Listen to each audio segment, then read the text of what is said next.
MOS, Mr. Desmond Tan.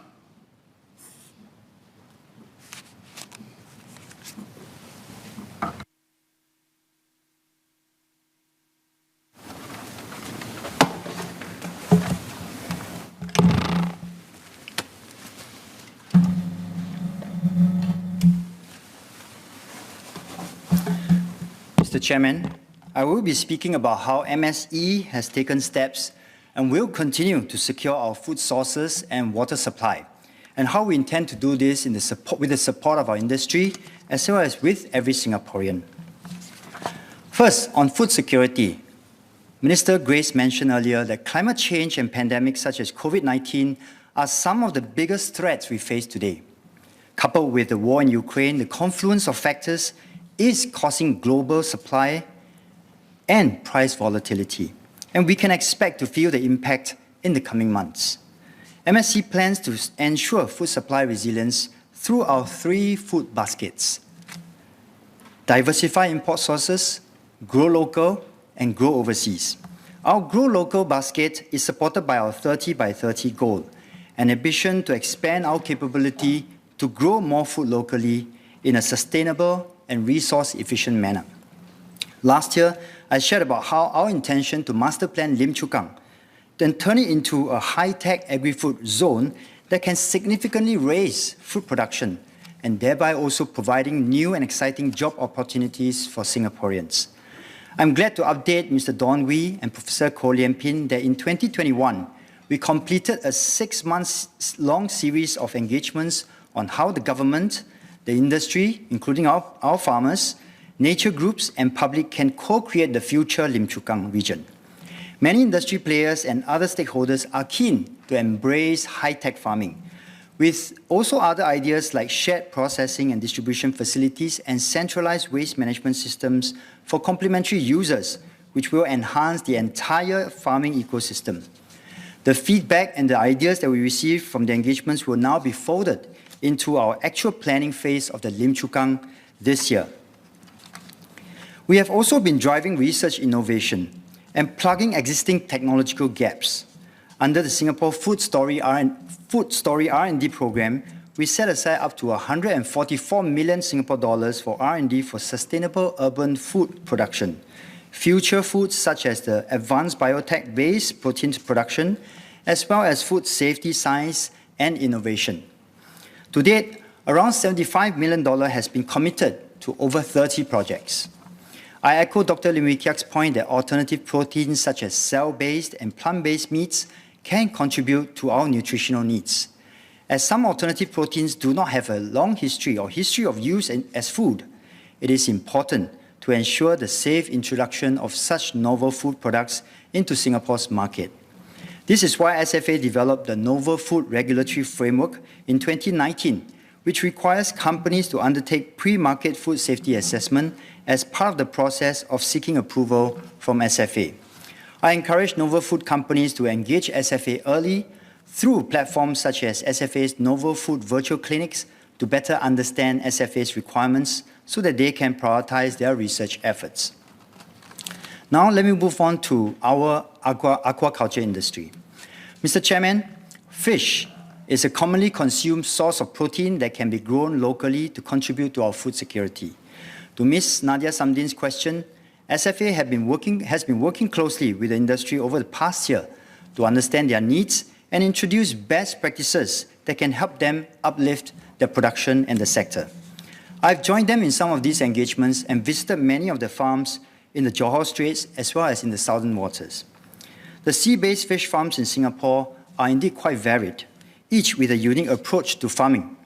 Some, like Rong Yao Fisheries, culture their fish in traditional open net cage systems. With good farm management practice in place, Rong Yao Fisheries had obtained the Good Aquaculture Practice fish farming certification. We have also seen the emergence of high-tech farms which have the potential to transform fish farming by culturing fish intensively.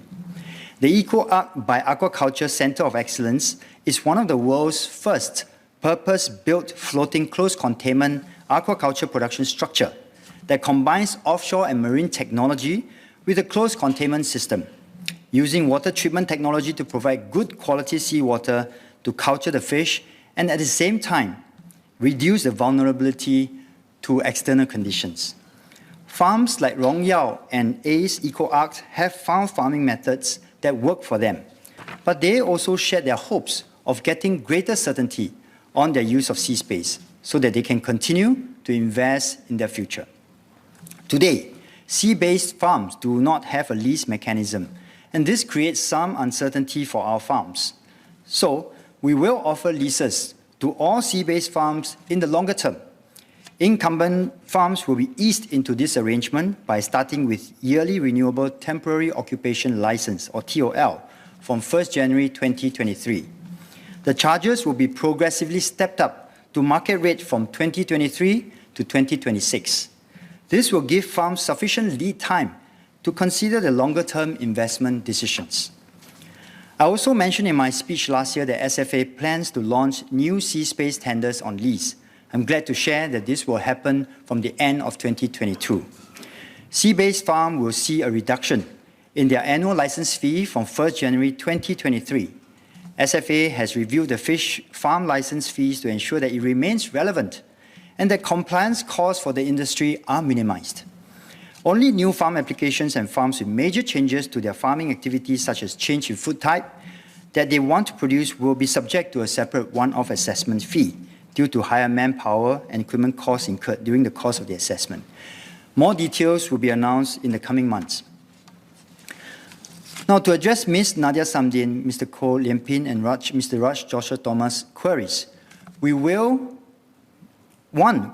to provide greater certainty for our farmers so that they will invest more into their farms. I'm happy to announce that new land and sea parcels will benefit from longer-term leases of 20 plus 10 years. This means that future tenders will offer farmers the option of extending their lease beyond the initial 20-year period for an additional 10 years, subject to farm meeting SFA's production output conditions. This will apply to new land parcels in Sungai Tengah as well as in Lim Chu Kang after the master planning exercise, as well as sea spaces that I mentioned earlier from end 2022 onwards. More details will again be announced by SFA when the tenders are launched. Mr. Donwy and Mr. Raj Joshua Thomas asked how we are helping farmers to upgrade their operations and reach our 30 by 30 goal. Last year, I shared that SFA launched a 60 million Agri-Food Cluster Transformation Fund, or ACT. This ACT fund supports farmers' needs in different aspects at different phases. For example, from capability upgrade, innovation and test bedding, as well as tech upscaling. SFA has received a total of 32 applications as of end of last year, and 8 applications has already been approved, while the rest are being processed and evaluated. Going forward, we will also expand the scope of ACT fund to allow more food types that are commonly consumed in Singapore to also benefit from higher co-funding quantum. This includes fruited vegetables, mushrooms, and shrimps. More farms can now benefit from the higher co-funding support to invest in their farming solutions. Mr. Koh Lian Pin asked if the government plans to calibrate our food imports as we increase local food production in order to minimize waste.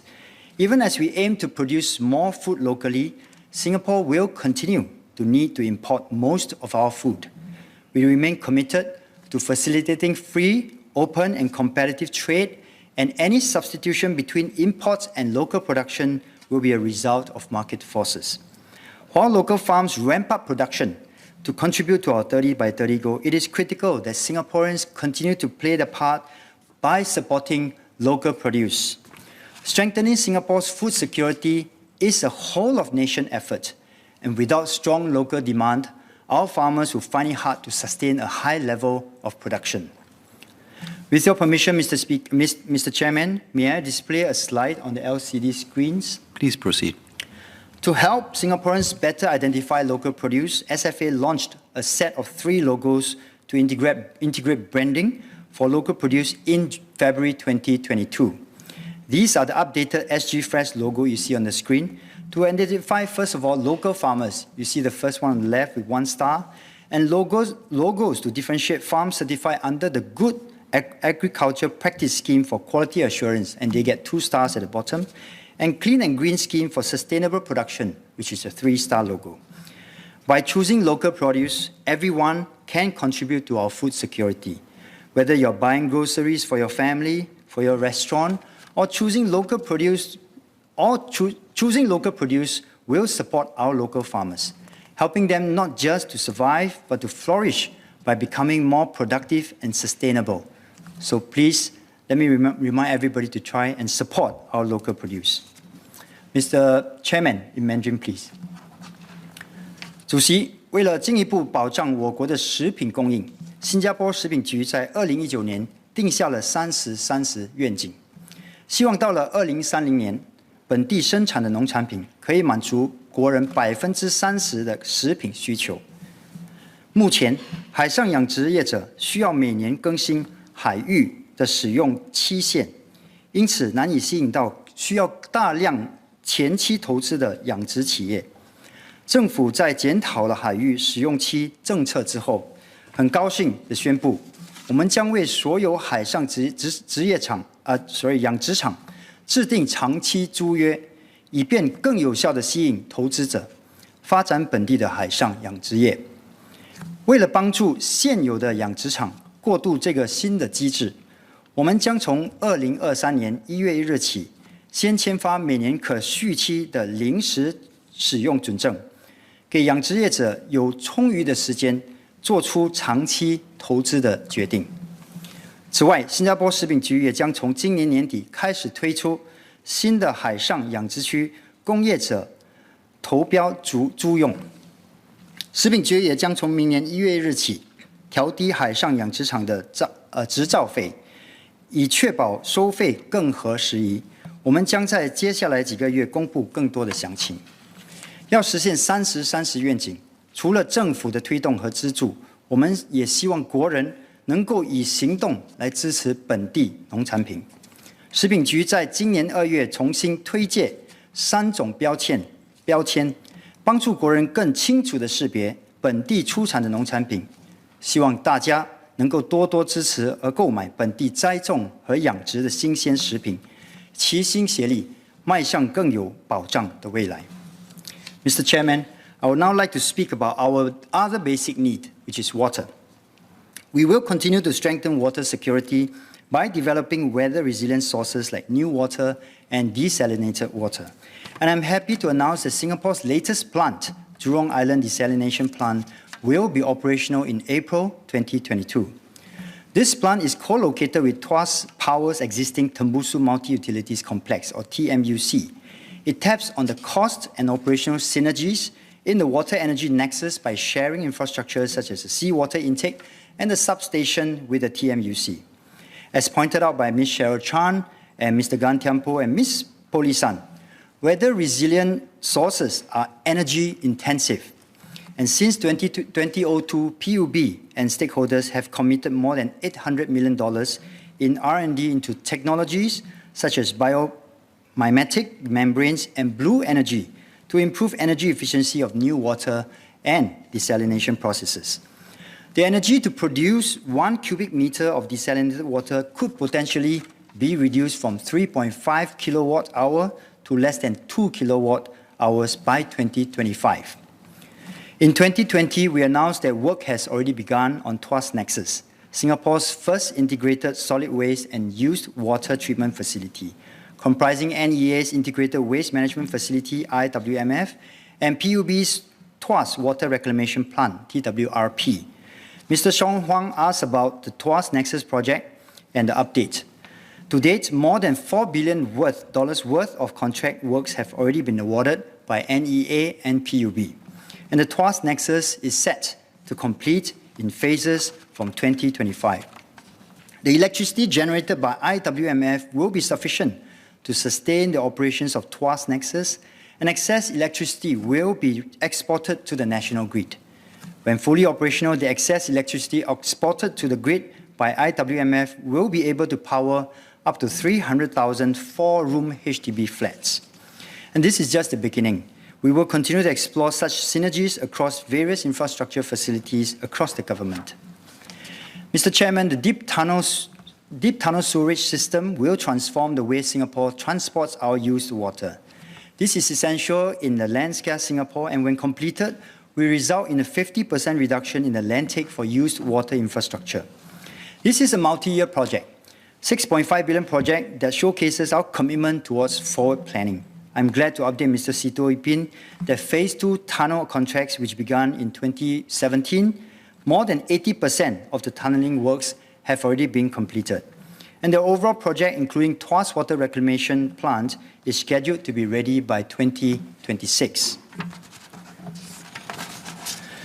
Mr. Chairman, Singapore's water story has been a success not just because of our infrastructural achievements, but through fostering community stewardship among Singaporeans towards our water resources.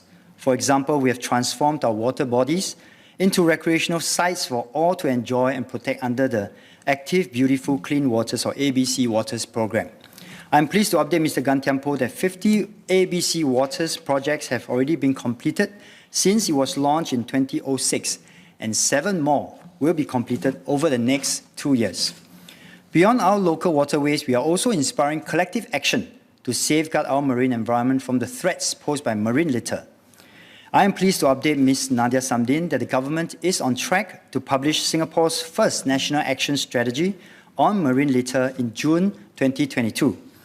The strategy will describe Singapore's comprehensive approach to address the sources of marine litter. Ahead of the launch, we organized a public engagement session to seek feedback on measures to address marine litter and to galvanize 3P efforts to improve the situation in Singapore. Ms. Cheryl Chan and Ms. Henny So asked how we can improve water conservation. The COVID-19 pandemic saw water consumption shift from the non-domestic to the domestic sector. In 2021, non-domestic water consumption fell by 6%, while domestic consumption increased by 6% compared to the pre-COVID period. In per capita terms, household water consumption increased from 141 litres per day in 2019 to 158 litres per day in 2021. This was largely due to more time spent at home because of work from home and home-based learning arrangements, as well as more frequent hand washing, showering, and cleaning by household to maintain a higher standard of hygiene, as what Ms. Chan and Ms. So have pointed out. PUB will support households to make informed choices and raise awareness on water consumption at home. For example, through the Smart Water Meter program, PUB has commenced the rollout of the first phase in Tampines Central in January 2022 and will be installing some 300,000 smart water meters in new and existing residential, commercial, and industrial premises, target to complete by the year 2023. Water conservation starts with every Singaporean. I hope every individual can play their part to save water and to ensure that our water supply continues to be sustainable. I also want to thank Mr. Murali for his suggestion to plug the existing gaps of enforcing foreign vehicle that has a high idling engine. There are practical challenges, but I want to assure Mr. Murali that we will be studying into this proposal. Mr. Chairman, I thank members for your support for the work done by MSE, PUB, and SFA to ensure food security and water sustainability, and ask that you continue to help us to build a sustainable, resilient, livable, and vibrant Singapore. Thank you.